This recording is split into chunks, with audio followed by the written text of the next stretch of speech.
नमस्कार, times of Swaraj में आप सबों का स्वागत है और मैं हूं संतोष सिंह। और आज हम टाइम्स ऑफ स्वराज में चर्चा कर रहे हैं कि जिस तरीके की भाषा का इस्तेमाल हमारे प्रधानमंत्री, गृह मंत्री, रक्षा मंत्री, बीजेपी के कई मुख्यमंत्री कर रहे हैं, क्या टी.एन. शेषन या के.जे. राव का जमाना रहता तो इस तरीके की भाषा का इस्तेमाल ये लोग कर पाते क्या? बड़ा सवाल है। पता नहीं क्यों आज मेरे जेहन में ये सवाल आ गया, क्योंकि जिस तरीके से प्रधानमंत्री पद पर बैठा हुआ व्यक्ति धर्म पर आधारित खुल्लम खुल्ला भाषण कर रहे हैं, एक खास धार्मिक एजेंडे के तहत लोगों के अंदर घृणा पैदा करने की कोशिश हो रही है, गलत बयानों का सहारा लेकर भाषण दे रहे हैं, गलत तथ्यों का सहारा लेकर भाषण दे रहे हैं कि मनमोहन सिंह ने कहा था कि इस देश की आमदनी पर अल्पसंख्यकों का सबसे पहला अधिकार है और उसमें भी मुसलमानों को सबसे पहले, जबकि ऐसी कोई बात नहीं कही गई। कई ऐसे इस तरीके के भाषण कल कांग्रेस के मैनिफेस्टो को लेकर जिस तरीके से राजनाथ सिंह ने कहा कि पहले तो मुस्लिम लीग वाली बात हुई, फिर राजनाथ सिंह ने उसको एक कदम और आगे बढ़ा दिया कि ये लोग जो है सो रिजर्वेशन देना चाहते हैं मुसलमानों को। तो ये सारी बातें जिस तरीके से भाषण के दौरान बोली जा रही है, क्या के.जे. राव और टी.एन. शेषन रहते तो इतनी हिमाकत ये लोग कर पाते क्या? ये सवाल मैं इसलिए पूछ रहा हूँ कि इन तमाम बातों को लेकर चुनाव आयोग में शिकायत दर्ज कराई गई है, लेकिन चुनाव आयोग अभी तक कोई कार्रवाई करते हुए दिख नहीं रहा। राहुल गांधी का हेलीकॉप्टर चेक हो चुका है, प्रधानमंत्री, गृह मंत्री और रक्षा मंत्री के हेलीकॉप्टर चेक की खबर कहीं से नहीं आई है, जबकि उस दौर में इस तरीके की चीजें देखने का अनुभव मुझे भी है। इतना ही नहीं, जो चीजें चल रही हैं, अभी बीमा भारती का 2 पीए 10 लाख रुपए के साथ पकड़ाया है। 5 दिन पहले उसी कटिहार से समस्तीपुर आ रहा था 50 लाख से अधिक रुपए, एक उम्मीदवार के पक्ष में वो जा रहा था। वो उम्मीदवार समस्तीपुर से चुनाव लड़ रहा है, कि रिलेटिवली लड़ रहे हैं चुनाव। सबको पता है कि वो पैसा किसका है, लेकिन रेलवे ने सिंपल तरीके से एफआईआर दर्ज करके मामले को ठंडे बस्ते में डाल दिया, पैसे जब्त करके। क्या ये सब चीज़ें के.जे. राव और टी.एन. शेषन के समय संभव था क्या?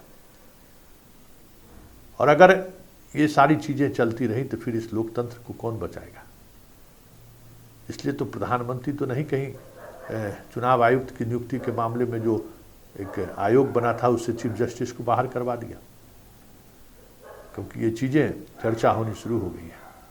क्योंकि मुझे टी.एन. शेषन की बात सिर्फ अखबारों में और एक छात्र के रूप में मुझे याद है, लेकिन के.जे. राव की बात तो अनुभव है, मेरा खुद का अनुभव है कि के.जे. राव के समय किस तरीके से बिहार में चुनाव हुआ था, कितनी बड़ी चुनौती था चुनाव कराना। हम उस वक्त दरभंगा ईटीवी में थे। ललित यादव, उस दौर में उनकी पहचान बाहुबली के रूप में होती थी और गजब का बूथ कैप्चरिंग और बूथ मैनेजमेंट होता था। पता नहीं क्या मुझे सुझा, हम उस इलाके में पहुंच गए जहां बूथ कैप्चरिंग हो रहा था। चारों तरफ से मुझे घेर कर लगभग 4-5 घंटे तक बंधक बना कर रखा गया था। इस बीच हमारे चैनल में ईटीवी में खबर चल गई। के.जे. राव हमें लगता है कि वो पूर्णिया में थे। हेलीकॉप्टर से आने में जो वक्त लगा होगा उनको दरभंगा, सीधा दरभंगा लैंड किए और एसपी डीएम को सीधा आदेश हुआ कि संतोष सिंह को रिकवर करिए, बरामद करिए।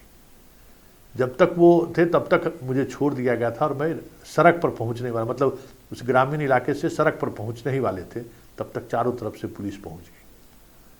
और फिर के.जे. राव ने खुद बयान लिया और पहली और आखिरी बार ललित यादव चुनाव हारा। 40 मतदान केंद्रों पर उन्होंने वोट को रद्द कर दिया। जिसके बारे में मैंने कहा कि कैसे कैसे क्या हुआ, सब कुछ रद्द कर दिया। मुकदमा हुआ ललित यादव पर, ललित यादव के लोगों पर मुकदमा हुआ मेरे बयान पर। तो वो भी एक दौर था कि अगर मीडिया ने खबर चलाई कि फलाने जगह इस तरीके की चीज़ें हो रही हैं तो केजे राव खुद हेलीकॉप्टर से पहुंच जाते थे।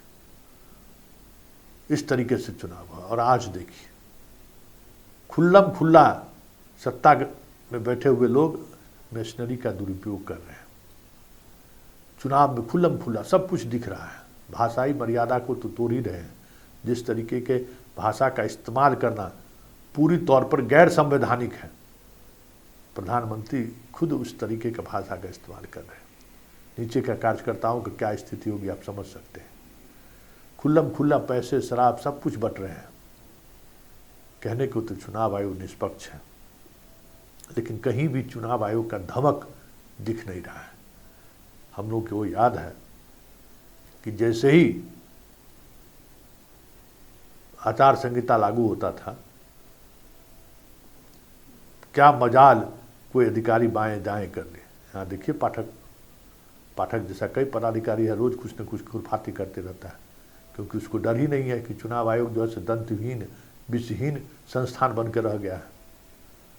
कोई डीएम और एसपी इस बीच बाएं दाएं कर ले। अब बताइए ना, जदयू का एक यूथ लीडर की रात में हत्या हो गई है, सरेआम भूंज दिया उसको। क्या इलेक्शन कमीशन का अंदाज केजे राव के जमाने का रहता तो अभी तक एसपी और डीएम पटना में जमे रहते। एसपी का तो निलंबन तय था, जाना तय था। इस तरीके से कार्रवाई होती थी, लेकिन कोई धमक नहीं है। इसलिए आज मुझे केजे राव याद आ रहे हैं कि काश केजे राव होते तो आज पटना एसएसपी नहीं होता, पूर्णिया का एसएसपी नहीं होता जहाँ से पैसा बरामद हुआ, कटिहार रेल एसपी गड़बड़ी नहीं करता। बहुत सारे ऐसे उदाहरण हैं जिन उदाहरणों के सहारे समझा जा सकता है कि चुनाव आयोग कठपुतली बनकर रह गया।